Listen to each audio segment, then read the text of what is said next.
Oke, selamat sore teman-teman. Kembali lagi dengan saya Erik ya. Saya sapa dulu ada Pak Andi, ini ada dari luar negeri ya. Ini Sewheeler, ada Pak Albert, ada Pak Francisco, ada Pak Chandra, Pak Widi, dan yang terakhir Pak Endra. Selamat sore teman-teman, selamat bergabung. Tadi saya lihat dari pertanyaannya Pak Francisco ya. Korea Equal Law wajib sama rata atau enggak juga? Equal Law. Oke. Jadi equal itu adalah sama, low itu artinya rendah, harga rendah, harga bawahnya ya. Terus ya, contoh equal low gimana?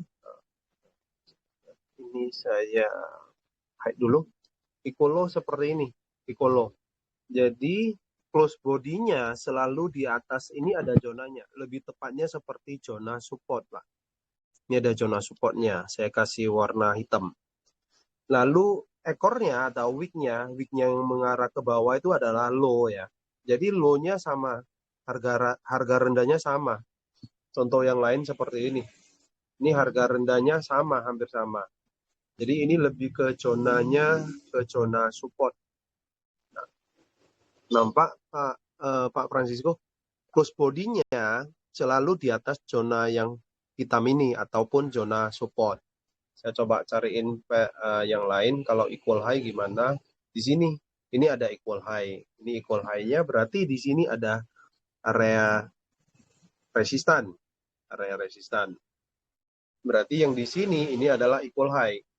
Nah, contohnya kalau area resistan ini biasanya para retail trader biasanya akan nge-sell di area resistan, nge-buy di bawah ataupun di zona support yang seperti ini. Nah, jadi biasanya manipulasi market ataupun institusi orang pada nge-sell di sini, stop loss-nya biasanya di atas ini, di atas zona area resistan. Contohnya, ambil posisi short di sini, stop loss biasanya di sini, TP ya di bawah ya, biasa. Nah, biasanya makanya ada sempat seperti kejadian ataupun istilah yang namanya seperti fake out ataupun force breakout ya, force breakout. Dia nge-breakout tetapi kembali lagi. Contohnya seperti yang di sini. Nah, di sini. Jadi orang-orang pada nge-sell nih. Orang-orang pada nge-sell, retail trader pada nge-sell di sini, stop loss di atas ini. TP-nya anggaplah di sini aja. Nah, ini nge-sell kena stop loss dulu baru bergerak turun. Contohnya seperti ini. Jadi ini lebih ke manipulasi market, lebih ke manipulasi market. Nah, jadi saya tadi nge-buy kenapa? Di sini ada equal low.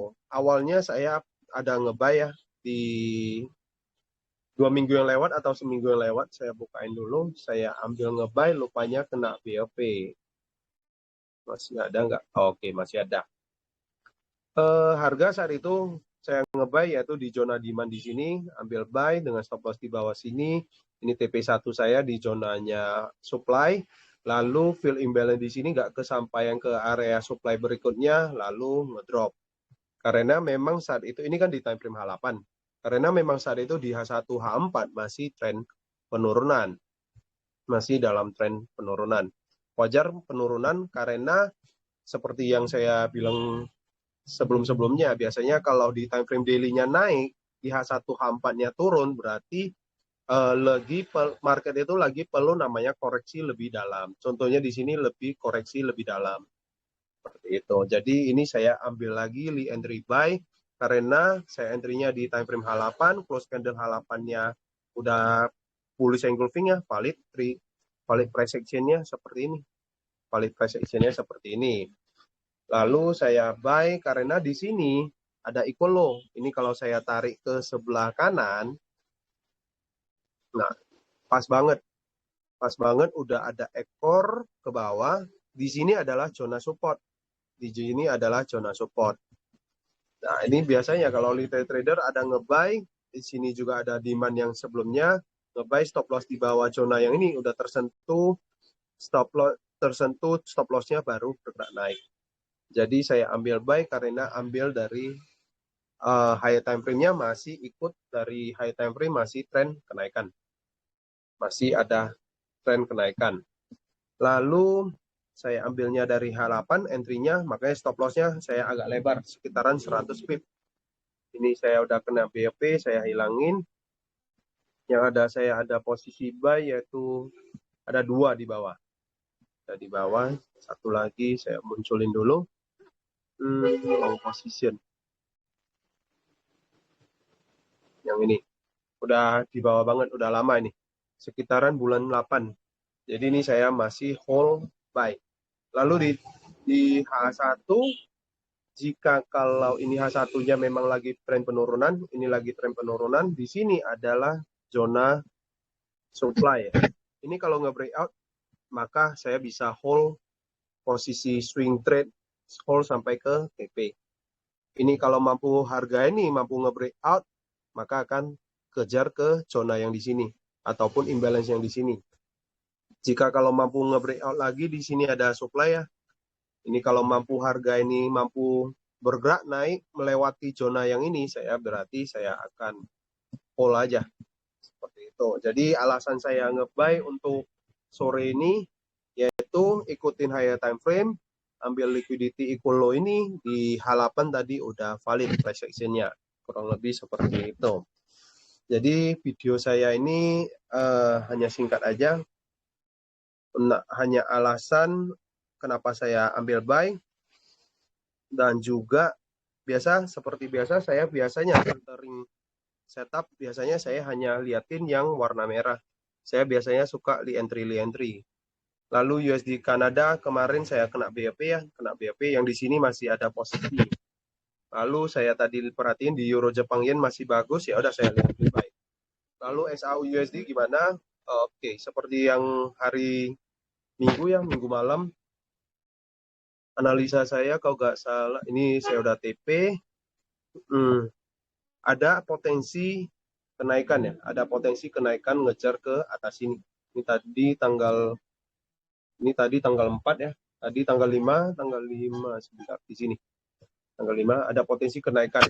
Wajar pergerakan market ini kenapa turun, karena di sini ada zona dari higher time frame. Saya bukain dari daily. Di daily ada namanya zona supply dan juga ketimpa dengan zona support resistant.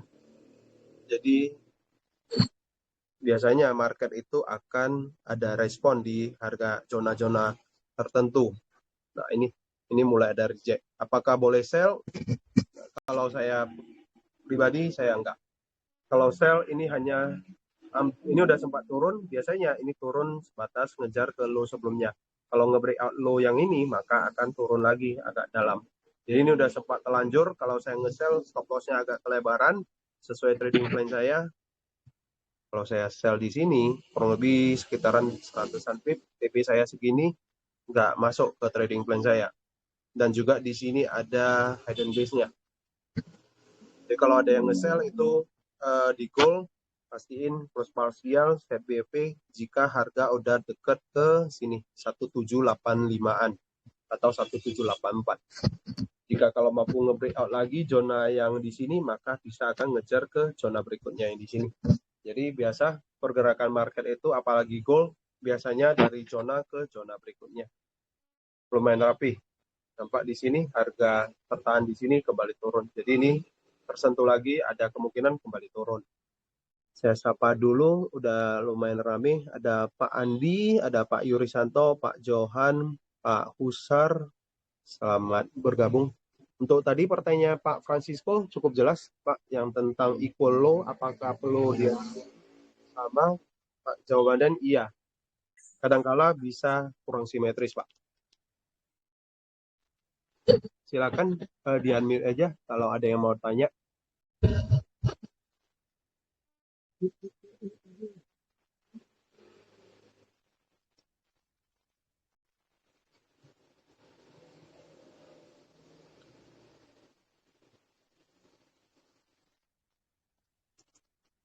Oke, kalau nggak ada lagi yang mau tanyain, saya nanti ini akan malam pulang akan uploadkan ke YouTube seperti biasa.